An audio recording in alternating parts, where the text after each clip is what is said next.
jadi culture fitnya dapat di depan, cultural fitnya belum apa. Dan mungkin juga kan bukan gua doang yang dulu resign dari sini terus balik lagi kan, ada beberapa orang yang udah mengalami sempat resign terus kembali lagi ke sini.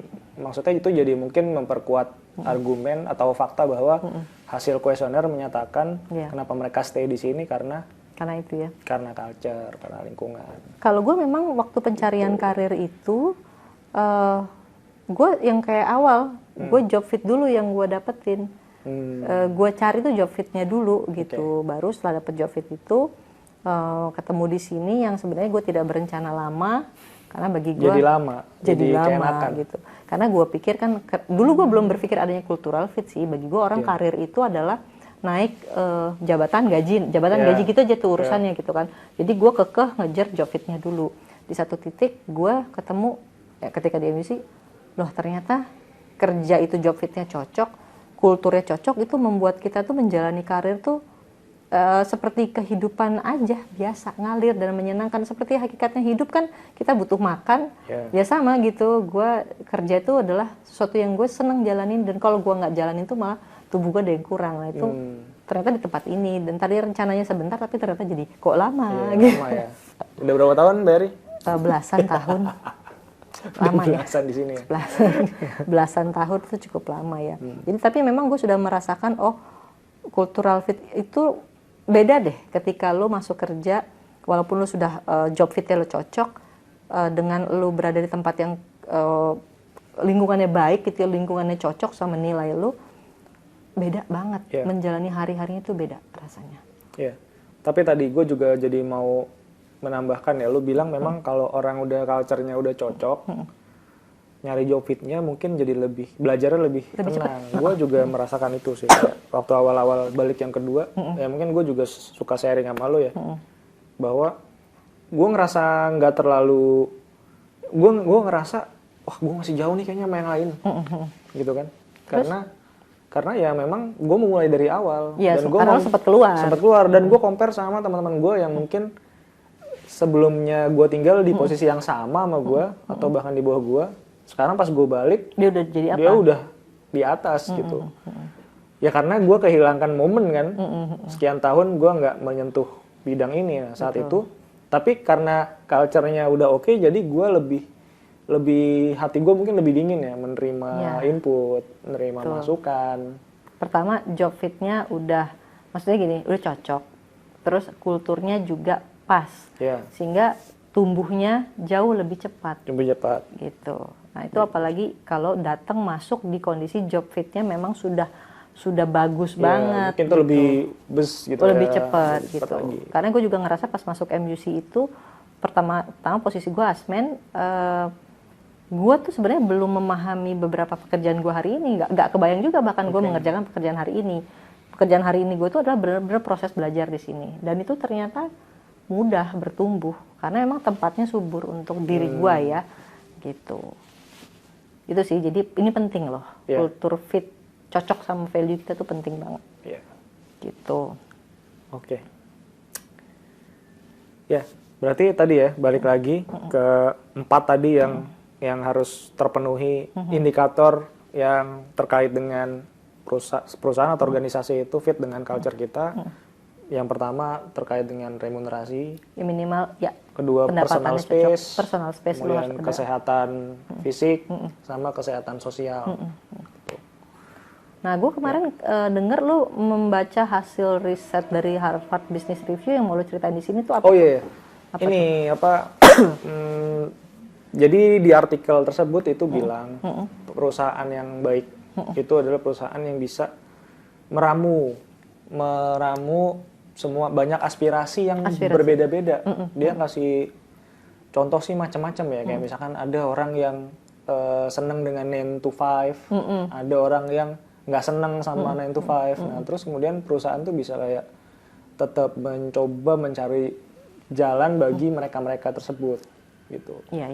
Betul. Dan perusahaan yang biasanya perusahaan baik itu adalah perusahaan yang berusaha untuk meretain employee-nya. Jadi nggak suka tuh sama employee turnover yang terlalu tinggi biasanya. Perusahaan yang oke gitu. Gue gini, perusahaan yang oke memang dari awal udah memilih udah memilih calon pegawainya yang masuk itu sesuai dengan culture-nya dia. Tujuannya tadi. Karena dia capek juga kalau harus rekrut lagi gitu. Gejolaknya nggak enak ya, gejolaknya agak repot ya. Mendingan kita ngejaga, maintain. Artinya kalau kita nanam tanaman tuh yang kita tahu bibitnya memang akan menghasilkan hal itulah sama gitu. Bukan seragam tapi lebih udah tahu nih bakal sehat nih di sini gitu. Ya sama sih, masa sih kita mau ternak gitu, kita mau beli binatang ternak kita asal, pasti kan ada kurasinya gitu kan ibaratnya untuk bisa hidup lebih lama, long last di situ. Itu cirinya adalah memang dari awal proses rekrutmennya sangat sehat. Makanya kalau di MUC itu di proses rekrutmennya itu memang ada beberapa jenjang. Terus juga kita kan punya asesmen atau psikotes ya di awal. Artinya orang itu diberi kesempatan untuk masuk ke MUC. Kita ngeliat dulu nih value-nya. Masuk ke MUC 6 bulan, kita sambil lihat. Sambil itu juga ada psikotesnya. Tujuannya apa 6 bulan kita awalnya tuh? Supaya dia cocok sama kultur kita. Kita pun bukan cuma pengen lihat di atas kertas aja hasil psikotesnya, tapi kita cocokin sama perjalanan dia 6 bulan nih.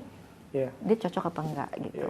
Nah itu kenapa perusahaan-perusahaan tuh dari awal ada yang memang berinvestasi dengan mencari bibit yang sesuai gitu.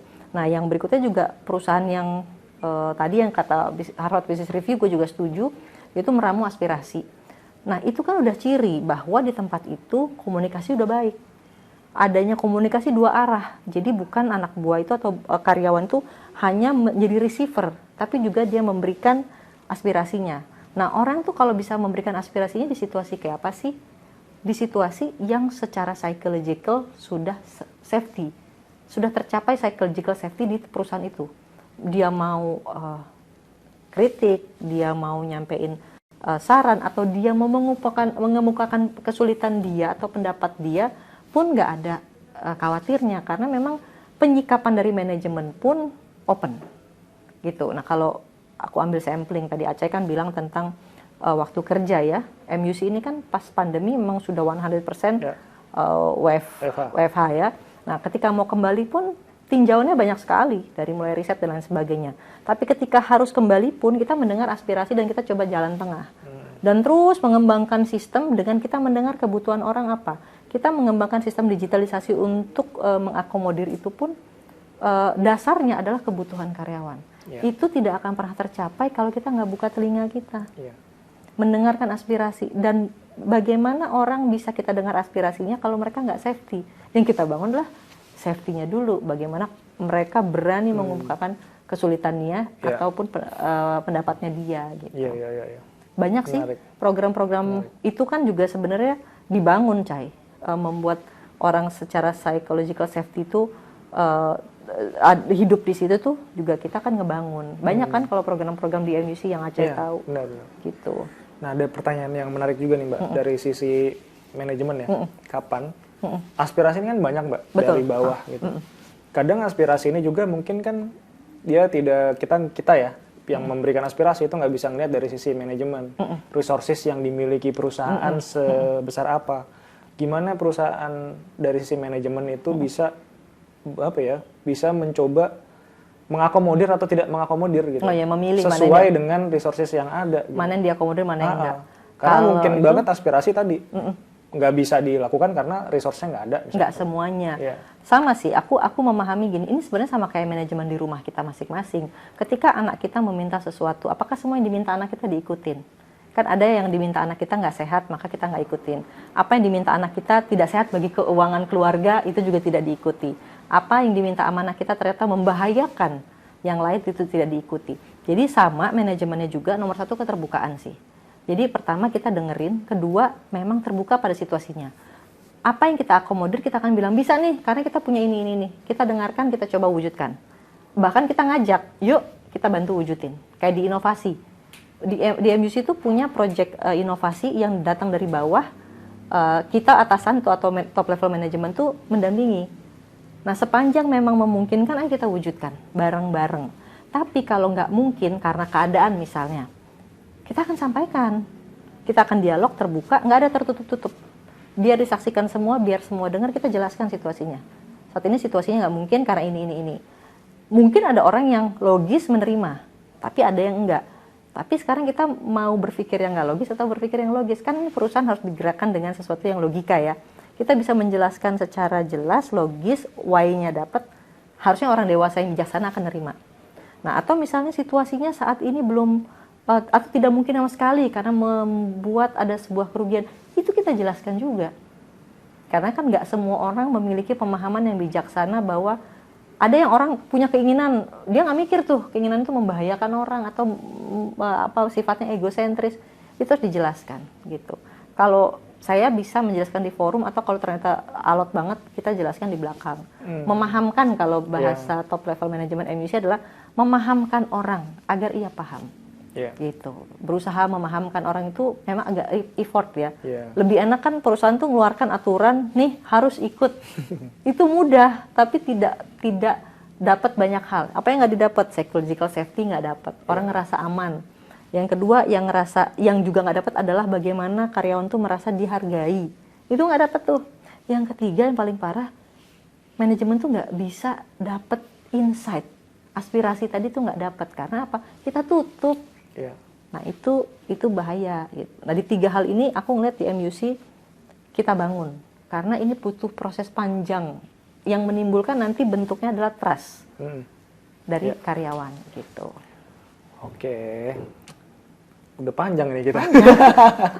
Ngebahas gini selalu panjang ya. Jadi banyak yang dibahas ya dan semuanya. Ini malah kayaknya bisa ada ini sih, menarik. Ada jilid 2 nih atau jilid berapa aja nih karena kultur perusahaan ini memang kompleks sih. Betul. Gitu.